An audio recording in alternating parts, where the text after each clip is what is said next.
हर हर महादेव।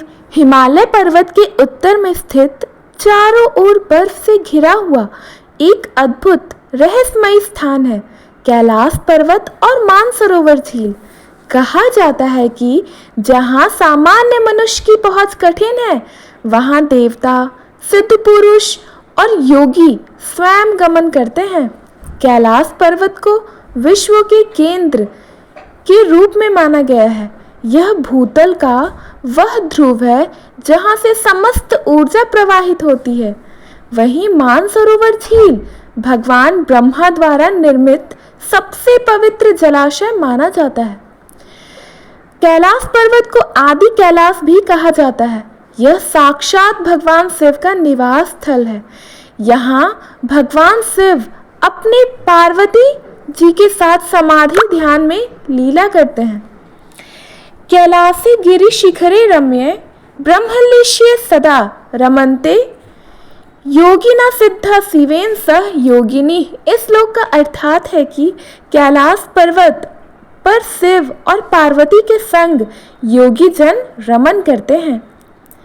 कैलाश का स्वरूप, इसकी ऊंचाई लगभग 6638 मीटर है। पर्वत का आकार शिवलिंग जैसा है। शिखर सदैव बर्फ से आच्छादित रहता है। कैलाश के चारों दिशाओं में 4 पवित्र नदियां उत्पन्न होती हैं। पूर्व में ब्रह्मपुत्र यानी कि सांगपो, पश्चिम में सिंधु, दक्षिण में कर्णाली यानी कि घाघरा, उत्तर में सतलज। यह भी अपने आप में अद्वितीय रहस्य है।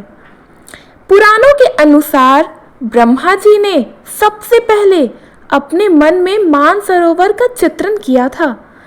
उनके संकल्प मात्र से एक दिव्य सरोवर प्रकट हो गया था, जिसका जल शुद्ध, अमृतमय और सात्विक था। इसलिए इसे मानसरोवर अर्थात मन के उत्पन्न सरोवर कहा गया है। आत्मिक शुद्धि का सर्वोच्च स्थान है मानसरोवर। मुक्ति का मार्ग है। तपस्या और साक्षात्कार का केंद्र माना गया है। कहा जाता है कि मानसरोवर का जल मात्र स्पर्श करने से मनुष्य जन्म जन्मांतर के पापों से मुक्त हो जाता है। कई सिद्ध योगी और ऋषि आज भी अदृश्य रूप में यहाँ तप करते हैं। माना जाता है कि यह 5वां आयाम यानी कि 5th डायमेंशन है, जहाँ केवल तपस्या द्वारा पहुँचा जा सकता है। कई यात्रियों ने कैलाश के चारों ओर प्रकाश के गोले, रहस्यमयी आकृतियां देखी हैं, जिन्हें विज्ञान भी अभी तक समझ नहीं पाया है। कैलाश पर्वत के चारों ओर एक अदृश्य ऊर्जा घेरा हुआ है। यहाँ पर दाएं से बाएं प्रदक्षिणा करने का विधान है, जो हिंदू परंपरा के विरुद्ध प्रतीत करता है, क्योंकि शिव तत्व का मार्ग उल्टा भी चलता है।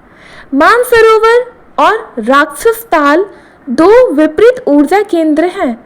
मानसरोवर सकारात्मक ऊर्जा का और राक्षस ताल नकारात्मक ऊर्जा का प्रतीक है। जब भगवान शिव ने क्रोध में तांडव किया था, तब उनकी जटाओं से गिरती ऊर्जा ने मानसरोवर को आकार दिया था। उस ऊर्जा से पृथ्वी के चारों दिशाओं में नदियों का प्रभाव प्रारंभ हुआ था।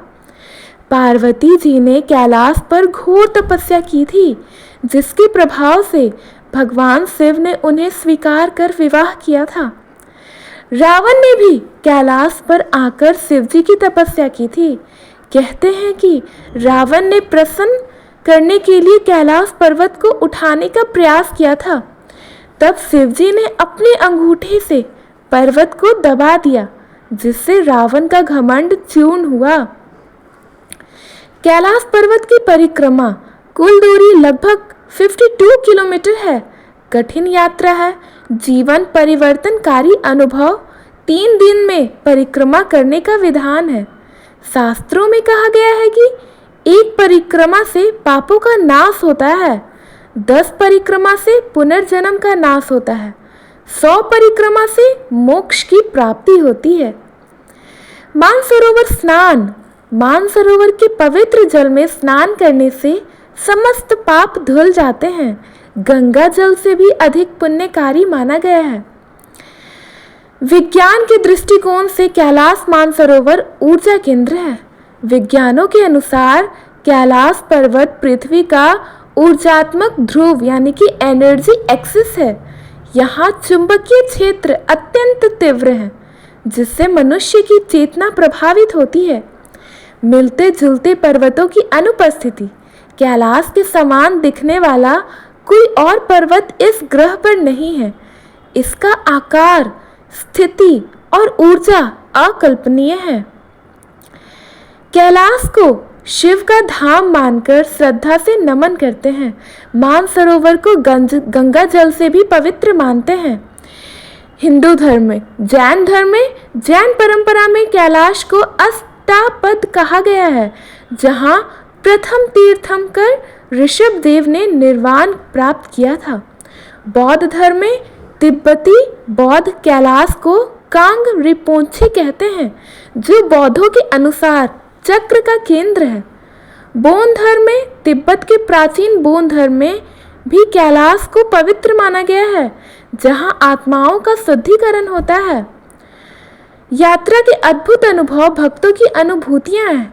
कई यात्रियों ने दिव्य प्रकाश देखा, कुछ ने अदृश्य घंटियों की ध्वनि सुनी, कईयों ने ध्यान में भगवान शिव के दर्शन भी किए हैं। कहते हैं कि कैलाश और मानसरोवर की यात्रा केवल उन्हीं को संभव होती है जिन्हें स्वयं शिवजी बुलाते हैं। इसे आमंत्रण यात्रा कहा जाता है। कैलाश मानसरोवर हमें सिखाता है कि धैर्य और श्रद्धा, त्याग और तपस्या, प्रकृति और आत्मा का गहरा संबंध मोक्ष की ओर अग्रसर करना होता है। जहाँ भौतिक सीमाएं समाप्त हो जाती हैं, वहाँ से आध्यात्मिक यात्रा प्रारंभ होती है और इस यात्रा का प्रारंभ होता है कैलाश मानसरोवर में। ओम नमः शिवाय। कैलाशपति महादेवाय नमः। हर हर महादेव। अगर आपको ये स्टोरी अच्छा लगा तो प्लीज़ हमारे वीडियो को लाइक करें, अपने फ्रेंड्स, फैमिलीज सबके पास शेयर करें और सब्सक्राइब करना ना भूलें। राधे राधे। हर हर महादेव। जय श्री कृष्ण।